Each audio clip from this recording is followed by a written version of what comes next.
pessoal, tudo bem com vocês? Quem é vivo sempre aparece, né? Essas 2 últimas semanas foi uma correria, eu não consegui gravar nenhum vídeo. Teve uma semana que eu precisei me aprofundar um pouco nos meus estudos sobre comunicação não violenta, porque eu preciso dar uma palestra sobre esse assunto e eu precisei tirar um tempo, reservar um tempo para estudar sobre o assunto. Eu não sei se eu já comentei aqui no canal, mas eu sou mediadora de conflitos em informação. No ano passado eu fiz o curso teórico e esse ano eu estou fazendo o curso prático, então estou me formando enquanto mediadora. E eu tenho uma palestra para dar ainda esse mês sobre comunicação não violenta e eu precisei me aprofundar um pouco mais nos meus estudos. E na outra semana eu tive a honra de participar de um seminário internacional de mediação que aconteceu ali no TJMG e foi muito enriquecedor para mim. E hoje então eu decidi deixar o direito em si um pouquinho de lado para a gente conversar sobre os métodos autocompositivos de resolução de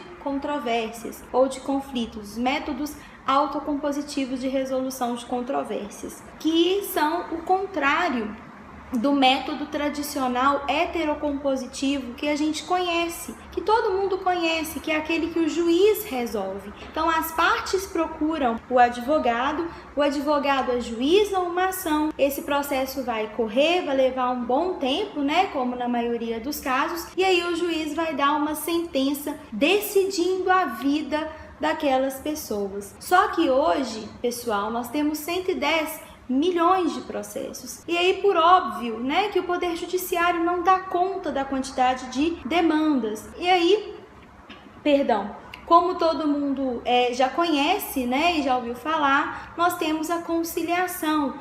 Vamos utilizar a conciliação para desafogar o Poder Judiciário. Então, a conciliação já era algo mais utilizado mesmo antes do novo Código de Processo Civil de 2015, né, que já não é tão novo assim. Mesmo antes do Código de Processo Civil institucionalizar isso, né, a conciliação, ela já era utilizada. E aí a figura da mediação também passou a ser parte do Poder Judiciário, passou a ser utilizada. E aí os métodos autocompositivos, o que significa autocompositivo? Significa que as partes são protagonistas daquele procedimento e não mais a figura do juiz. As partes vão protagonizar o procedimento e elas é que vão, através de um processo comunicacional facilitado por um terceiro imparcial, achar as suas soluções, achar a melhor forma para aquele problema, para aquela questão que elas apresentam ali. Então, ambos, né, os procedimentos, tanto a conciliação quanto a mediação, ela é facilitada por um terceiro neutro, imparcial, que vai ser o condutor do procedimento, mas vão ter nuances, né? Vão ter diferenças entre os dois procedimentos. Quando a gente fala de conciliação, nós temos um procedimento em que o conciliador vai ter um perfil mais avaliativo e nós vamos tratar de questões menos complexas. Nós vamos falar de relações que elas não se perpetuam no tempo, elas não são continuadas no tempo. Ao passo que quando a gente fala da mediação, na mediação nós temos um perfil do mediador mais facilitativo. Ele não vai atuar de forma tão incisiva com as partes no sentido de dar soluções. O grande pulo do gato, vamos dizer assim, entre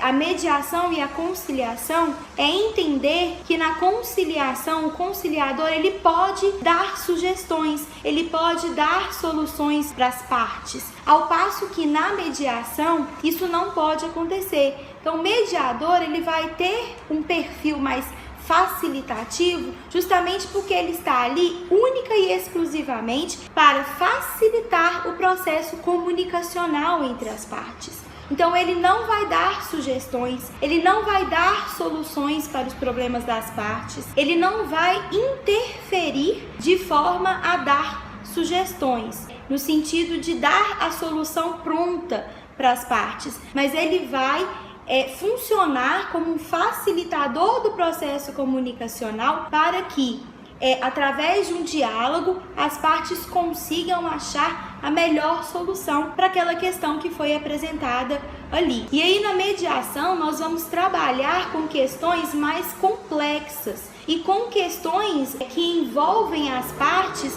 no sentido delas terem um relacionamento continuado, né? Quando nós estamos diante de uma relação que se perpetua no tempo, como por exemplo as questões de família. Boa parte das mediações nós temos casos de família. E na conciliação a gente pode ter, por exemplo, uma relação de consumo. Então, embora a semelhança, né, entre a conciliação e a mediação é ser processos autocompositivos, de ter um terceiro neutro, um terceiro imparcial, uma pessoa que vai facilitar o processo comunicacional, que vai ser o condutor daquele procedimento, existem diferenças entre a mediação e a conciliação.